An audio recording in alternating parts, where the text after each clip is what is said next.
एक सन्यासी ने मेरे खिलाफ सरकार को प्रार्थना भेजी कि मैं देशद्रोही हूं और मुझ पर मुकदमा चलना चाहिए।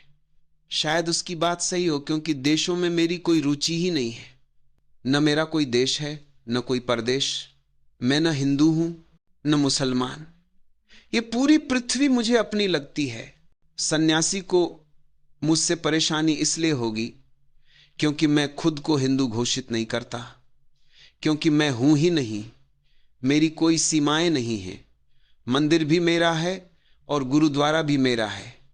अब बहुत हो चुका, बहुत राष्ट्रगान गाए जा चुके, बहुत झंडे लहरा लिए गए, बहुत पागलपन हो चुका। ये पूरी पृथ्वी हमारी है, इसे टुकड़ों में मत बांटो। अगर इस धरती के सभी लोग एक साथ खड़े हो जाएं, तभी हम समस्याओं का समाधान कर सकते हैं। लेकिन हमारी पुरानी आदतें हैं, सारे जहां से अच्छा हिंदुस्तान हमारा। और यही पागलपन दूसरे देश भी कर रहे हैं। इसी अहंकार के कारण देश लड़ते हैं कि हमारा झंडा ऊपर है, तुम्हारे से ऊंचा। इंसान की सारी शक्ति युद्ध में चली जाती है। आज रूस और अमेरिका के पास इतने हथियार हैं कि हर इंसान को 1000 बार मारा जा सकता है। और यह किसी भी दिन हो सकता है। जिस दिन किसी पागल राजनेता का दिमाग खराब हो गया, उस दिन पूरी धरती राख का ढेर बन सकती है। और राजनीति में पागलपन की संभावना हमेशा रहती ही है। यदि एक राजनेता पागल हो गया तो 5 मिनट में धरती खत्म हो सकती है। भारत के ऋषि मुनियों ने जिस स्वर्ग का सपना देखा था, वो यही सच हो सकता है। यदि हम पुरानी आदतें छोड़ दें और राजनीति की संकीर्णता से ऊपर उठ जाएं। ये क्या लगा रखा है, मेरा देश तुम्हारा देश? ये पृथ्वी सबकी है। जर्मनी का सबसे बड़ा पादरी आर्च प्रीस्ट एक छोटे से गांव के चर्च का निरीक्षण करने पहुंचा। नियम था कि जब भी वह किसी चर्च में आए, उस चर्च की घंटियां उसके स्वागत में बजाई जाती थी। लेकिन इस गांव के चर्च की घंटियां बिल्कुल नहीं बजी। चर्च के अंदर पहुंचकर उसने पादरी से पूछा, मेरे स्वागत में तो हर जगह घंटियां बजती हैं, यहां क्यों नहीं बजी? उस चर्च के पादरी की एक आदत थी। वह कोई भी बात शुरू करता था तो कहता था, इसके 1000 कारण हैं। वह बोला, इसके 1000 कारण हैं। पहला कारण तो ये कि हमारे चर्च में घंटी है ही नहीं। यह सुनकर आर्च प्रीस्ट ने कहा, बाकी कारण रहने दो, ये एक ही कारण काफी है। आप मुझसे पूछते हैं मैं हरिजन के घर क्यों नहीं ठहरता। सबसे पहले तो यह समझ ले कि मेरी नजर में कोई हरिजन है ही नहीं। मैं उसे ढूंढूं कहां? मेरी दृष्टि में लोग सिर्फ आदमी हैं, हरिजन नहीं। गांधी जी की नजर में हरिजन होंगे, इसलिए वे हरिजन का घर ढूंढ लेते हैं। पर एक बात याद रखें, अछूत और शूद्र ये शब्द चाहे जितने कठोर थे, पर इनमें एक दर्द था, एक पीड़ा थी, एक सच्चाई थी। इनको सुनकर मन दुखता था और जिसे कहा जाए वह भी इसे स्वीकार करने में हिचकता था। लेकिन हरिजन शब्द यह बड़ा खतरनाक है। इसके भीतर एक अजीब सी अकड़ है, मानो कहा जा रहा हो हम हरिजन हैं। अर्थ वही है, बस आवरण बदल दिया गया है। बीमारी का नाम बदल देने से बीमारी नहीं बदल जाती, और जहर के ऊपर शक्कर चढ़ा देने से मौत तो आती है, बस खाने में थोड़ी आसानी हो जाती है। हरिजन जैसे शब्द बहुत खतरनाक है। किसी भी रूप में हरिजन को पहचान देना, चाहे गाली देकर, चाहे सम्मान देकर, चाहे उसे न छूकर या उसके घर ठहरने का कार्यक्रम बनाकर, असल में हरिजन को सुरक्षित रखने का ही तरीका है।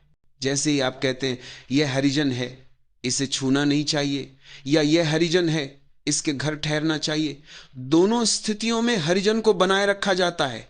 मुद्दा हरिजन को बचाने का नहीं है, मुद्दा है इस शब्द और इसके पीछे की सोच को मिटाने का। लेकिन गांधी जी के सामने एक समस्या थी। हिंदू नाम की जो पुरानी भारी बीमारी है, उसके वे बड़े प्रेमी थे। और हरिजन, शूद्र, अछूत, ये सब उसी बड़ी बीमारी की छोटी छोटी संतानें हैं। गांधी जी उस बड़ी बीमारी को तो बचाना चाहते थे, और उसी के भीतर इस छोटी बीमारी के लिए कोई समझौता ढूंढने की कोशिश करते थे। सच तो यह है कि हिंदू, मुसलमान, ईसाई ये सब पहचाने बीमारियां हैं। अगर कोई व्यक्ति हिंदू समाज के भीतर अपमान, दुख और पीड़ा महसूस करता है, तो उसे हिम्मत करके कहना चाहिए हम हिंदू नहीं हैं। क्या जरूरत है इस पहचान की? हिंदू होने ने उन्हें आखिर दिया ही क्या है? पर कठिनाई यह है कि अगर वे हिम्मत भी करके कह दें कि हम हिंदू नहीं हैं तो तुरंत पूछ बैठते हैं, अब हम क्या बने? मुसलमान बन जाएं, ईसाई बन जाएं, बौद्ध बन जाएं। यानी एक जेल से बाहर निकलते ही वे दूसरी जेल ढूंढने लगते हैं। अंबेडकर ने थोड़ी हिम्मत दिखाई और कहा कि हिंदू धर्म छोड़ दो, लेकिन यह हिम्मत भी पूरी नहीं थी। उन्होंने एक जेल से निकलकर तुरंत दूसरी जेल में प्रवेश कर लिया। हो सकता है दूसरा जेल थोड़ा आरामदेह हो, लेकिन याद रखें, आरामदेह जेल सबसे खतरनाक होते हैं, क्योंकि उन्हें छोड़ने का मन ही नहीं करता। हिंदू मत छोड़ो, बौद्ध बन जाओ, ईसाई बन जाओ, मुसलमान बन जाओ, ये सब भी अपनी अपनी तरह के पागल खाने हैं। हरिजन, अछूत, शूद्र, इन सब को चाहिए कि वे हर तरह के जेलों से मुक्त हो जाएं। कह दें साफ साफ, हम सिर्फ इंसान हैं और हम किसी भी खास पहचान की कैद में नहीं रहना चाहते। लेकिन मुश्किल यह है कि वे भी उत्सुक हैं कि उन्हें हरिजन माना जाए। वे भी चाहते हैं कि उन्हें इस नाम से सम्मान मिले। अपमान उन्होंने वर्षों सहा है, अब उसके बदले में सम्मान चाहते हैं। लेकिन ध्यान रखिए, चाहे अपमान मिले या सम्मान, हरिजन कहलाकर आप इंसान नहीं बन जाते। आज दुनिया को इंसानों की जरूरत है। एक प्रयोग होना चाहिए, कुछ साहसी लोग इकट्ठे हों और कहें, हम किसी भी जेल खाने से संबंध नहीं रखते, हम सिर्फ इंसान हैं। और ये हमारा हिंदुस्तान जो खुद को सेक्युलर कहता है, धर्मनिरपेक्ष कहलाता है, यहां भी नौकरी के फॉर्म में सबसे पहले पूछा जाता है, आपका धर्म क्या है? कितना बड़ा पागलपन है ये। धर्म पूछने की जरूरत ही क्या है? एक आदमी का आदमी होना ही काफी है। स्कूल में बच्चे का दाखिला कराओ, वहां भी फॉर्म में लिखा रहता है, धर्म क्या है? क्या पागलपन है? धर्म पूछने की क्या जरूरत है? इंसान होना काफी है। सेंसस होता है, मुल्क की जनगणना होती है, और वहां भी भरना पड़ता है कि कौन किस धर्म को मानता है। यह कैसा सेक्युलरिज्म है? यह तो एक तरह की बेईमानी है। धर्मनिरपेक्ष होने का असली अर्थ है कि इस देश में आदमी को सिर्फ आदमी माना जाए, उस पर कोई सीमा, कोई लेबल, कोई विशेषण न लगाया जाए। अगर थोड़ी सी हिम्मत जुटाई जाए तो हिंदुस्तान सचमुच इंसानों का समाज बन सकता है। लेकिन हर तरफ उलटी कोशिश चल रही है, आदमी और आदमी के बीच दीवारें खड़ी करने की। गांधी जी ने पूरी जिंदगी कोशिश की कि हिंदू और मुसलमान एक हो जाएं, लेकिन पहले आप बीमारी को मानते हैं, फिर बीमारी को जोड़ने की कोशिश करते हैं। पहले कहते हैं हिंदू भी ठीक, मुसलमान भी ठीक, और फिर कहते हैं दोनों एक हो जाएं। सच तो यह है कि दोनों ही गलत है। इनका एक होना जरूरी नहीं, इनका मिटना जरूरी है। दोनों मिटेंगे तभी इंसानियत एक होगी। हिंदू और मुसलमान कभी एक हो ही नहीं सकते, क्योंकि उनका हिंदू होना और मुसलमान होना ही उनकी अलगाव की जड़ है। उसी पहचान में दुश्मनी छिपी है। हिंदू मुसलमान खत्म होंगे तो इंसान बचेगा और वही एक होगा, वरना मलेरिया और प्लेग को एक कर देने से थोड़ी भलाई होती है। दोनों साथ हों या अलग, समस्या ही समस्या है। जरूरत है इन बीमारियों को मिटाने की, जोड़ने की नहीं। गांधी जी की कोशिश यही थी, हर बीमारी के साथ किसी न किसी समझौते का रास्ता खोजने की। शूद्रों, अछूतों और हरिजनों के मामले में भी वही पुराना सिलसिला चलता रहा। एक और मित्र ने पूछा है, भगवान शंकराचार्य वर्णाश्रम के बारे में जो कहते हैं और शास्त्र जो कहते हैं, उस पर आपका क्या मत है? मेरे मत को पूछने की भी जरूरत नहीं। मनुष्य और मनुष्य के बीच भेद पैदा करने वाले सारे शास्त्र अपराधी हैं। जो भी शास्त्र किसी भी तरह की ऊंच नीच को बढ़ावा देते हैं, वे निश्चित ही शोषकों द्वारा लिखे गए होंगे। वे किसी ऋषि या मुनि की वाणी नहीं हो सकते। और जो भी व्यक्ति मनुष्य के बीच किसी भी रूप में ऊंच नीच की धारणा बनाए रखना चाहता है, वो अपराधी है, क्रिमिनल है। उसके प्रति उतनी ही नहीं, उससे भी अधिक सजगता जरूरी है जितनी एक चोर या हत्यारे के प्रति होती है। एक चोर क्या कर सकता है? यहां की चीज उठाकर वहां रख दे, बस इतना ही। एक हत्यारा क्या कर सकता है? जो आदमी 10-20 साल बाद मरता, उसे आज मार दे, बस इतना ही। लेकिन जो व्यक्ति वर्ण व्यवस्था जैसी सोच का समर्थन करता है, वह करोड़ों लोगों की जिंदगी को नरक बनाने की जिम्मेदारी लेता है। उसका अपराध साधारण नहीं है, यह अनेक पीढ़ियों को जहर देने जैसा अपराध है। ऐसे आदमी, ऐसे विचार, ऐसे शास्त्र सबको अनादृत किया जाना चाहिए। इनकी सामाजिक जगह नहीं होनी चाहिए। लेकिन यह मुल्क बहुत बेईमान है। पुरी के शंकराचार्य अगर कुछ कहते हैं तो उनका विरोध शुरू हो जाता है, लेकिन जिन शास्त्रों के आधार पर वे बोलते हैं उन शास्त्रों की पूजा लगातार जारी रहती है। यह कैसी विडंबना है। आप शंकराचार्य का विरोध करते हैं लेकिन उन्हीं शास्त्रों की जय जयकार भी करते हैं जिनसे उनकी बात निकलती है। तो फिर बात साफ दिखती है, ये ईमानदारी नहीं, सीधी सीधी बेईमानी है। ऐसा लगता है कि समय की हवा बदल गई है, इसलिए शंकराचार्य का विरोध करना आसान हो गया। लेकिन चित्त नहीं बदला, इसलिए शास्त्रों की पूजा अब भी चल रही है। शंकराचार्य की गलती क्या है? बस इतनी कि वे अपनी बुद्धि से कुछ कहते हुए नहीं दिखते। उनके पास जो कुछ है वह शास्त्रों की ही आवाज है। वे जैसे एक टेप रिकॉर्डर हों जो लिखा है वही दोहराते हैं। उनका व्यक्तिगत कोई कसूर नहीं मालूम पड़ता, लेकिन पूरा मुल्क उन पर टूट पड़ता है और वही लोग उन शास्त्रों को सिर पर चढ़ाए रखते हैं जिनसे उनकी बातें निकली हैं। यह न्याय नहीं है, यह सीधा अन्याय है। शास्त्रों से मुक्त होने की जरूरत है। सच तो यह है कि पूरे अतीत से मुक्त होने की जरूरत है, क्योंकि उसी अतीत ने इतने भ्रम, इतनी नासमझी, इतनी बीमारियां पैदा की हैं। हमारे इतिहास की जड़ों में ही इन सब रोगों के कीटाणु छिपे हैं और हम उसी को गर्व से सजाते फिरते हैं, उसी का ढोल पीटते हैं, उसी के नाम पर राम राज्य वापस लाने की बातें करते हैं। अगर सच में राम राज्य लौट आया तो फिर शंकराचार्य बिल्कुल सही कह रहे हैं और आप सब गलत।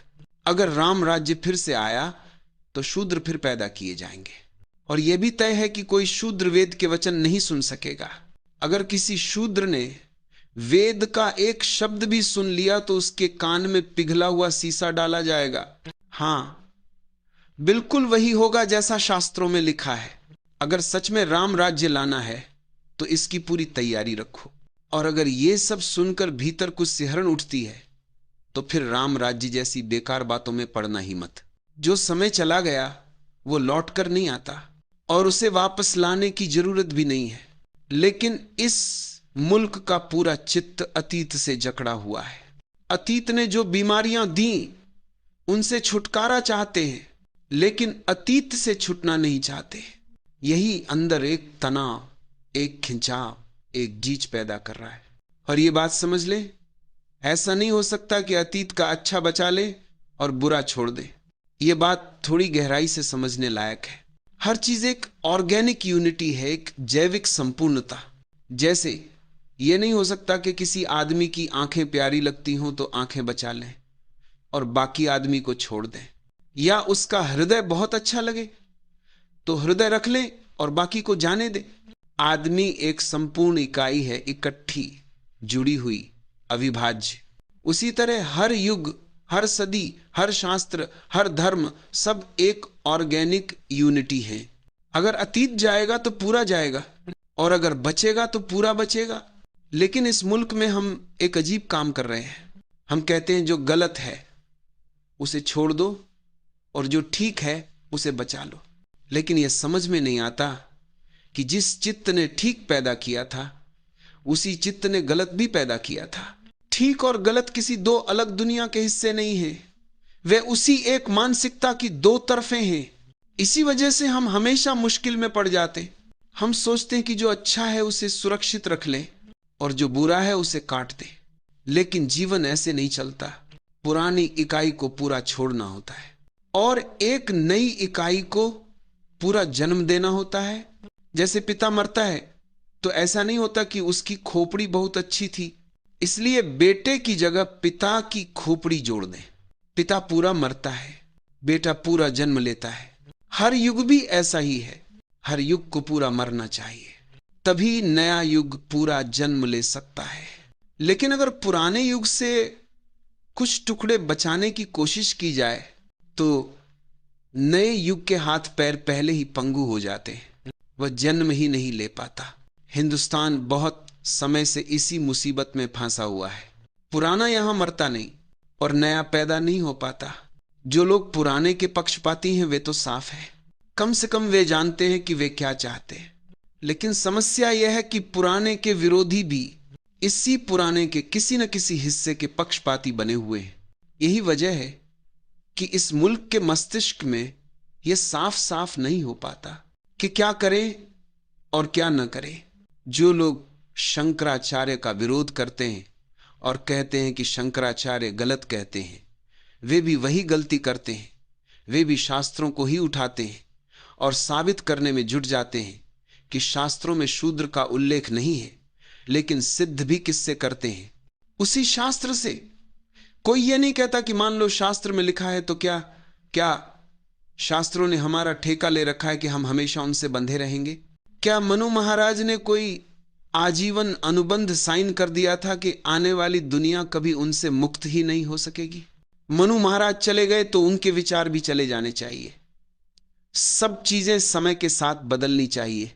अगर हम जिंदगी को जीवित रखना चाहते हैं, जैसे इंसान बदलते हैं वैसे ही समाज, शास्त्र और विचार भी बदलने चाहिए।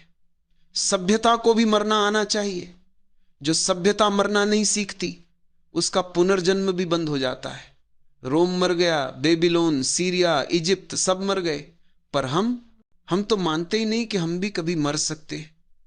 कहीं ऐसा तो नहीं कि हम पहले से ही मरे हुए हों इसलिए अब मरते ही ना हो? क्योंकि मरा हुआ आदमी दोबारा नहीं मरता। मरने और जन्म लेने की क्षमता केवल जिंदा लोगों में होती है। युग मरते हैं तभी नए युग जन्म लेते हैं। शास्त्र मिटते हैं तभी नए शास्त्र लिखे जाते हैं। विचारक विदा होते हैं तभी नए विचारक आते हैं। ये धारा बहनी चाहिए, थमनी नहीं चाहिए। लेकिन यहां सब कुछ थमा हुआ है। शंकराचार्य कहते हैं हमारी किताब में ऐसा लिखा है। उनके विरोधी कहते हैं नहीं, उसका दूसरा मतलब है। लेकिन दोनों के हाथ में एक ही किताब है। दोनों के दावे किताब पर टिके हैं। दोनों इस देश के दुश्मन हैं, एक कम नहीं, दूसरा ज्यादा नहीं। क्योंकि विरोधी भी यही कहता है, लिखा नहीं है। पर अगर कल साबित हो जाए कि लिखा है तो वो भी मान जाएगा, क्योंकि किताब से मुक्त होने की हिम्मत किसी में नहीं है। ये क्या मामला है? क्या हमारे पास अपनी कोई बुद्धि नहीं बची कि हम लगातार उधार की बुद्धि से ही सोचते रहें? क्या ऐसा हो गया है कि सारा ज्ञान पूरा हो चुका है और अब आगे कुछ भी जानने की जरूरत नहीं है? ज्ञान तो रोज बढ़ता है, और जो कौम यह फैसला कर ले कि हम अब आगे नहीं सोचेंगे, वो कौम सड़ने लग जाती है। ध्यान रखना, सभ्यता जितनी पुरानी होती है उतनी ही पाखंडी बन जाती है। नई सभ्यता में ताजगी होती है, नयापन होता है, ईमानदारी होती है। पुरानी सभ्यता बेईमान हो जाती है, और इसकी वजह है अनुभव। अनुभव इंसान को चालाक बना देता है। एक बच्चा पैदा होता है, उसमें इनोसेंस होती है, निर्दोषता होती है, ताजगी होती है। वही बच्चा जब 70 साल का हो जाता है तो चालाक बन जाता है, कनिंग बन जाता है। बूढ़े में मासूमियत ढूंढना मुश्किल है, और बच्चे में चालाकी ढूंढना भी मुश्किल है। जो सच बच्चे और बूढ़े के बारे में है, वही सच नई और पुरानी सभ्यता के बारे में भी है।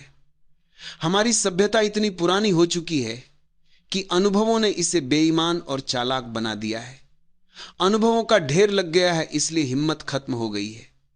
नई सभ्यताएं ताजी होती हैं, जिंदा होती हैं, ताकतवर होती हैं, उनमें कुछ नया करने का दम होता है। और हमारे भीतर थोड़ी सी भी हिम्मत नहीं बची। शूद्र जैसी गिरी गिराई सड़ी हुई मान्यता को भी मिटाने की ताकत नहीं है। उस पर भी सवाल करते हैं, इसे कैसे गिराएं, शूद्र को कैसे मिटाएं, इसके लिए क्या करना पड़ेगा? अरे शूद्र क्या T.B है? कोई कैंसर है कि इलाज करना पड़े? वो तो बस एक मान्यता है, एक विश्वास, बस इतना ही। और किसी मान्यता को मिटाने के लिए क्या करना पड़ता है? बस उस मान्यता को छोड़ देना। लेकिन हमसे वह भी नहीं हो पा रहा, हम वो मान्यता भी नहीं छोड़ पा रहे। तो ये तो हद हो गई। शायद हम सच में किसी भी काम के काबिल नहीं रह गए हैं।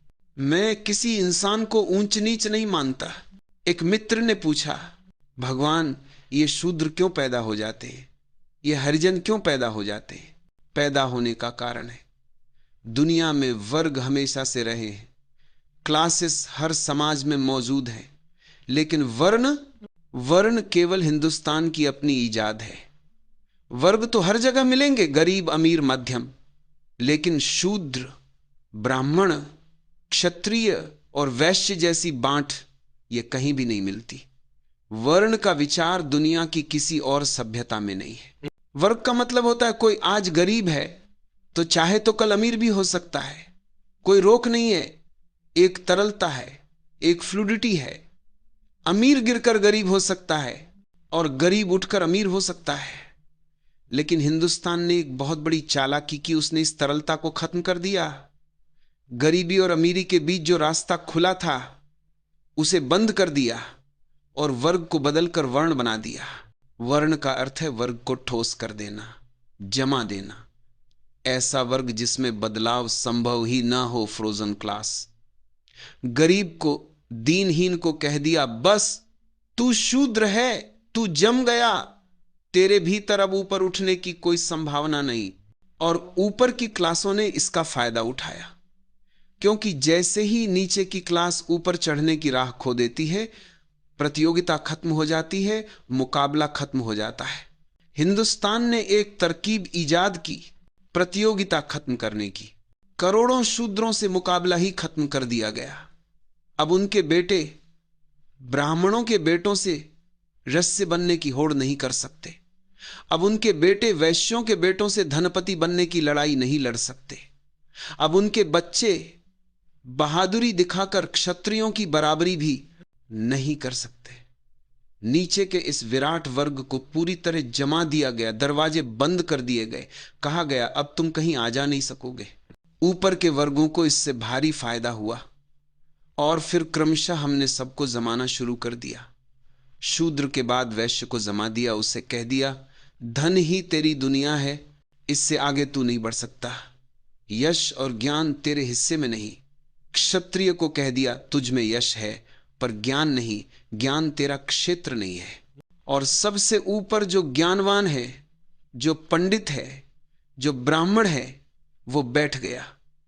ये सभी वर्ग ठोस कर दिए गए, जमा कर रख दिए, प्रतियोगिता मिट गई और समाज जड़ हो गया।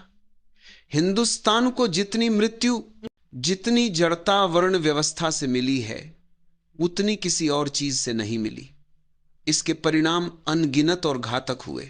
जब हिंदुस्तान पर हमला हुआ, शूद्र ने कहा हमें क्या फर्क पड़ता है, भंगी तो भंगी रहेगा, चाहे मुसलमान दिल्ली में बैठे, चाहे हिंदू या अंग्रेज, हमारे जीवन में क्या बदलाव आने वाला है? हमारा भाग्य तो पहले ही तय कर दिया गया है। कोई भी राजा हो, हमारा क्या जाता है, हम तो अपना काम वैसे ही करते चले जाएंगे। हिंदुस्तान की विराट जनता वर्णों की वजह से देश के जीवन से अरुचि से भर गई, वह उदासीन हो गई, विराटपूर्ण हो गई। हिंदुस्तान कभी गुलाम नहीं होता अगर हिंदुस्तान में शूद्र न होते। हिंदुस्तान कभी गुलाम न होता अगर यहां वर्ण व्यवस्था न होती। वर्ण व्यवस्था ने देश को ऐसे ऐसे टुकड़ों में बांट दिया कि एक बड़े हिस्से को देश की चिंता करने की कोई जरूरत ही महसूस नहीं हुई। सिर्फ थोड़े से लोगों, क्षत्रियों को चिंता थी कि राज्य कैसे बचाया जाए। बाकी पूरे देश का इससे कोई संबंध ही नहीं रहा। गरीब को क्या लेना देना अमीरों के झगड़ों से, कोई मतलब ही नहीं। और यही बात आज फिर हो रही है। अंग्रेज हिंदुस्तान से गए गरीबों ने सोचा था कि अब कुछ मिलेगा, लेकिन हुआ क्या? कुछ नहीं मिला। अंग्रेज पूंजीपति चला गया तो उसकी जगह हिंदू पूंजीपति आ बैठा, गरीब अपनी ही जगह पड़ा रह गया। उसे क्या फर्क पड़ता है कि ऊपर कौन बैठा है? अमीरों के झगड़े उन्हीं के हैं, नीचे के आदमी का उनसे कोई लेना देना नहीं। हजारों साल की वर्ण व्यवस्था ने हिंदुस्तान को ऐसी हालत में जमा दिया कि यहां कोई सामाजिक चेतना, कोई राष्ट्र, कोई नेशनल फीलिंग, कुछ भी पैदा ही नहीं हो सका। और जो लोग इस व्यवस्था के विरोध में खड़े हुए, वो भी मूल कारणों के विरोध में नहीं थे। गांधी जी चाहते थे कि अछूतपन खत्म हो जाए, लेकिन कर्म सिद्धांत पर, जो इस पूरे वर्ण ढांचे की जड़ है, उसके विरुद्ध उन्होंने एक शब्द तक नहीं कहा। और शायद आपको अंदाजा न हो कि हिंदुओं का दिमाग व्यवस्था बनाने में कितना दक्ष रहा है। उन्होंने इतनी बारीक, इतनी गहरी, इतनी व्यवस्थित संरचना खड़ी कर दी कि सिद्धांत बनाने में हमसे बढ़कर लोग दुनिया में ढूंढना मुश्किल है। हम ऐसे अद्भुत, ऐसे चमत्कारी सिद्धांत गढ़ते हैं कि उनकी बराबरी कोई नहीं कर सकता। शूद्र को हमने यूं ही खड़ा नहीं कर दिया, हमने उसके पीछे पूरी मनोवैज्ञानिक और दार्शनिक पृष्ठभूमि खड़ी की है। हमारा सिद्धांत कहता है मनुष्य जैसा कर्म करता है वैसा ही जन्म पाता है। शूद्र वे हैं जिन्होंने पिछले जन्म में पाप किए थे, इसीलिए वे शूद्र बनकर पैदा हुए। ब्राह्मण वे हैं जिन्होंने पुण्य किए, इसलिए वे ब्राह्मण बनकर जन्मे। पिछले जन्मों के कर्मों के अनुसार 4 वर्ण बना दिए गए और अब लोग इन्हीं 4 दायरों में जन्म लेते हैं। इस सिद्धांत की सबसे बड़ी चतुराई यह है कि शूद्र भी राजी हो जाता है। वो बगावत नहीं करता, वह कहता है ठीक है, हमने पिछले जन्म में गलत कर्म किए होंगे इसलिए आज शूद्र बनकर आए हैं। अब अच्छे कर्म करेंगे तो अगला जन्म ब्राह्मण का होगा, और इसी अगले जन्म की आशा में वह आज शूद्र होने को स्वीकार कर लेता है। हिंदुस्तान का शूद्र इंतजार कर रहा है अगले जन्म का, और हिंदुस्तान का दिमाग इतना कुशल, इतना बेईमान है कि जिसे भी राजी करवाना हो बस उसे अगले जन्म का प्रलोभन दे दो, वह मान जाएगा। जब तक यह कर्म सिद्धांत नहीं टूटता, जब तक इसकी नई व्याख्या नहीं होती, शूद्र का मुक्त होना बहुत मुश्किल है। और मजे की बात यह है कि जिससे वो मुक्त होना चाहता है वही उसे और कसकर बांधने में लगा है। विनोबा जी और गांधी जी जिन मंदिरों से शूद्र को मुक्त होना चाहिए, उन्हीं मंदिरों में उसके प्रवेश के लिए संघर्ष कर रहे हैं। सोचिए यह कैसी क्रांति है कि शूद्र को मंदिर में प्रवेश मिल जाए। किसके मंदिर में? उसी मंदिर में जिसने उसे शूद्र घोषित किया, उन्हीं पुरोहितों के मंदिर में जिन्होंने उसे हजारों वर्षों तक नीचा दिखाया, दबाया, पीड़ा दी, शोषित किया। मैं तो स्पष्ट कहूंगा, एक शूद्र को किसी भी मंदिर में नहीं जाना चाहिए, चाहे सारे ब्राह्मण उसके पैरों पर गिरें, फिर भी नहीं जाना चाहिए। क्योंकि उस मंदिर में क्यों जाना जिसने सदियों तक तुम्हें तोड़ा, दबाया, शोषित किया और मनुष्य से कम मानकर तुम पर अत्याचार किए। लेकिन गांधी जी और उनके साथी कहते हैं मंदिरों के द्वार खोलो, हम शूद्रों को भीतर ले जाएंगे। वे इसे क्रांति कहते हैं, पर यह क्रांति नहीं, पुराने जाल को नई चमक देकर फिर से कसने की व्यवस्था है। वर्ण व्यवस्था टूट रही है, इसलिए उसे नई शक्ल देकर बचाने की कोशिश हो रही है। डर यह है कि कहीं शूद्र हिंदू धर्म की सीमा से बाहर न निकल जाए। लेकिन सवाल यह है कि शूद्र को हिंदू बने रहने की जरूरत ही क्या है? और सच पूछो तो किसी को भी हिंदू, मुसलमान, जैन या ईसाई होने की जरूरत क्या है? आदमी होना ही पर्याप्त है। जो आदमी होने भर की क्षमता नहीं रखता, वह किसी धर्म का ठप्पा लगाकर भी क्या हासिल करेगा? भारत में एक वास्तविक क्रांति तो तब होगी जब शूद्र स्वयं कहेंगे हम हिंदू नहीं हैं। और केवल शूद्र ही नहीं, जो भी बुद्धिमान है कहें हम हिंदू, मुसलमान, जैन, ईसाई कुछ भी नहीं है, हम सिर्फ आदमी हैं। यदि सत्य की खोज करनी है, यदि ईश्वर को पाना है, तो उसकी खोज किसी इमारत की 4 दीवारों के भीतर क्यों? पूरी सृष्टि ही उसका मंदिर है, असीम, खुला, विराट, उसमें खोजो। लेकिन हिम्मत की कमी है। शूद्र भी कहते हैं हमें अधिकार दो, हमें मंदिर में प्रवेश दो। जिससे अधिकार मांगोगे उसके परतंत्र ही रहोगे। अधिकार मांगने वाले कभी स्वतंत्र नहीं हो सकते। और जिन लोगों ने हजारों वर्षों तक मानसिक जाल बनाकर मनुष्य को बांधा है, वे नए जाल बनाने में भी उतने ही होशियार हैं। अब समय है कि सभी जाल तोड़ दिए जाएं। किसी भी शूद्र को किसी भी हिंदू मंदिर में कदम रखने की आवश्यकता नहीं है, और न ही अपने आप को हरिजन कहने की। आदमी कहना ही काफी है। इसलिए मुझसे यह मत पूछो कि मैं हरिजन के घर क्यों नहीं ठहरता। मैं तो आदमी के घर ठहरता हूं। हरिजन, गैर हरिजन जैसे शब्द मेरे लिए अर्थहीन हैं। अगर आप आए और कहें मेरे घर चलें, मैं आपके घर ठहर जाऊंगा। लेकिन यदि आपको जरा भी यह भ्रम हो कि आप कोई विशेषता दिखाकर कहेंगे देखो वह हरिजन के घर ठहरा, तो ऐसे पागलपन में मैं कदम नहीं रखूंगा। घर आदमी का होता है, किसी जाति का नहीं। और मैं मेहमान भी केवल आदमी का बन सकता हूं, किसी लेवल का नहीं।